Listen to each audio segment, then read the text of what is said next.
আজকে আমরা খেয়াল করলে দেখতে পাচ্ছি যে বিগত স্বৈরাচারের সময় যেভাবে এই দেশের মানুষের ভোটের অধিকারকে কেড়ে নেওয়া হয়েছিল, যেভাবে আমিডামি নির্বাচন করা হয়েছিল, যেভাবে নিশিরাতে নির্বাচন করা হয়েছিল, ওই যে যেই দলটির কথা বললাম, যারা নিজের দেশের সন্তানদেরকে, নিজের দেশের নারীদেরকে ঘরে আটকে রাখতে চায়, এরা এখন ষড়যন্ত্র শুরু করেছে কিভাবে নির্বাচনকে বাধাগ্রস্ত করা যায়। এরা এখন তাদের লোকজনকে মা বোনদের কাছে পাঠাচ্ছে এনআইডি নাম্বার নেওয়ার জন্য, বিকাশ নাম্বার জানার জন্য। এই খবর আছে আপনাদের কাছে?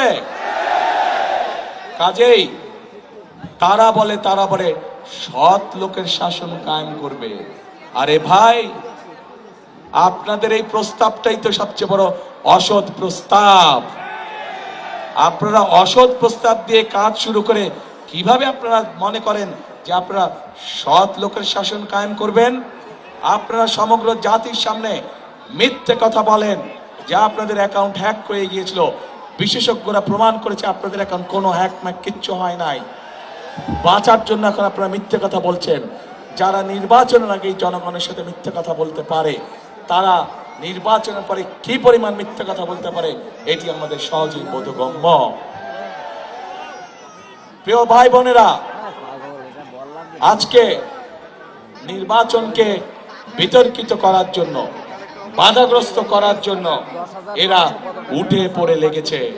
সেই জন্য আজকে এখানে লাখো জনতার উপস্থিতিতে আপনাদেরকে এবং আপনাদের মাধ্যমে সকল মা বোন এবং সকল ভাই বোনদেরকে, আপনাদেরকে এবং আপনাদের মাধ্যমে আপনাদের এলাকার সকল মানুষের কাছে আমি একটি আহ্বান জানাতে চাই। আপনাদেরকে অত্যন্ত সতর্ক এবং সজাগ থাকতে হবে, যাতে কেউ ষড়যন্ত্র করে আপনার সেই ভোটের অধিকারকে কেড়ে নিতে না পারে। আবার প্রিয় ভাই বোনেরা, নতুন গল্প শুনছি, ইদানিং নতুন গল্প শুনছি যে এবার বলে ভোট গণনা করতে অনেক বেশি সময় লাগবে। প্রিয় ভাই বোনেরা, এই দেশের মানুষ হয়তো কত এক যুগ ভোট দিতে পারেনি, কিন্তু ভোট দেওয়ার যে অভিজ্ঞতা তাদের নাই তা না। 91 সালে ভোট দিয়েছে, 96 সালে ভোট দিয়েছে, 2001 সালে ভোট দিয়েছে।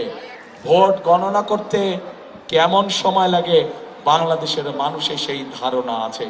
কাজেই যদি কেউ ভোট গণনা করতে দেরি হবে এই উসিলা দিয়ে যদি কেউ কোনো সুযোগ নিতে চায়, প্রিয় ভাই বোনেরা, আপনাদেরকে তা প্রতিরোধ করতে হবে। পারবেন ইনশাআল্লাহ।